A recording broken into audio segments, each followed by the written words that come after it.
ఇక్కడ పాఠం ఏంటో తెలుసా? ఇక్కడ పాఠం ఏంటో తెలుసా?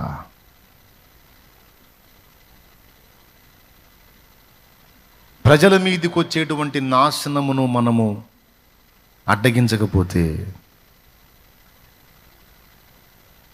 అది ఎంతమందిని బలి తీసుకుంటుందో తెలియదు. క్రీస్తు రక్తము చేత విమోచింపబడి పరిశుద్ధపరచబడి పరిశుద్ధ జనముగా సొత్తైన ప్రజలముగా దేవుని సంబంధులంగా ఏర్పరచబడిన మనకు దేవుడిచ్చిన ఆధిక్యత ఎంత గొప్పదో తెలుసా? ఈరోజు ప్రపంచంలో జరుగుతున్నటువంటి విలయాలు చాలా, వాటిని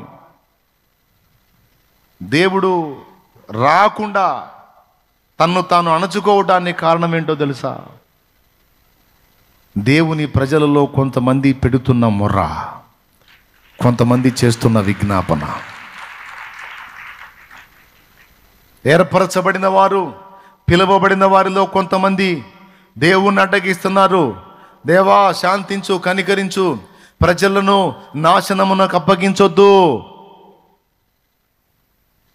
దేశం మీదికి ప్రపంచం మీదికి విలయాలను రానియొద్దు, సమూల నాశనం కానియొద్దు, దేవా మన్నించు, దేవా కృపచూపని పిలువబడిన వారిలో కొంతమంది అనుదినము తమ ప్రార్థన, విజ్ఞాపన, స్తుతి, ధూపము చేత దేవుని శాంతపరచుచున్నందున దేవుడు నాశనమును ప్రపంచం మీదికి రానియకుండా వెనక్కి దగ్గుతున్నాడు. అలాగూ తనను అడ్డగించడానికి దేవుడే కొంతమందిని వ్యక్తులను ఏర్పరచుకున్నాడు. అందులో నువ్వు నేను కూడా ఉన్నాం. తెలుసా నీకు ఆ సంగతి? దేవుడు అలా ఏర్పరచుకున్న పాత్రల్లో నువ్వు నేనున్నాం.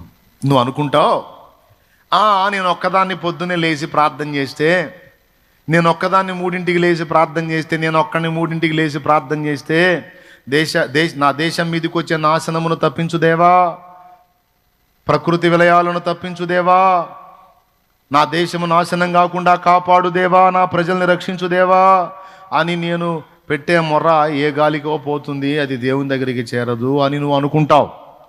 సోదరుడా, కోట్లాది మంది ప్రజలలో నేను ఒక్కడిని ఎంత, ఏ పాటి వాడిని, నా ఒక్కడి వల్ల ఏం జరుగుతుందని నువ్వు అనుకుంటావు. ఎన్నడూ అలా రానియొద్దు. నీ మొర్రకు దేవుడు విలువనిచ్చాడు, దాన్ని బట్టి చాలా వాటిని ఆపాడు. ఇప్పుడు అర్థం కాదు, రేపు నీకు అక్కడ పోయినాక అర్థమైద్ది. దేవుడే చెప్తాడు, నువ్వు ఆ జామున లేచి చేసిన ప్రార్థన విని, ఇదిగో ఇన్ని కీడులు రాకుండా నేను అడ్డగించాను, లేకపోతే వచ్చేయి చాలామంది నాశనం అయ్యేవాళ్ళు, అవి రాకుండా ఆపడానికి కారణం ఎవరో తెలుసా? నువ్వే అంటాడు.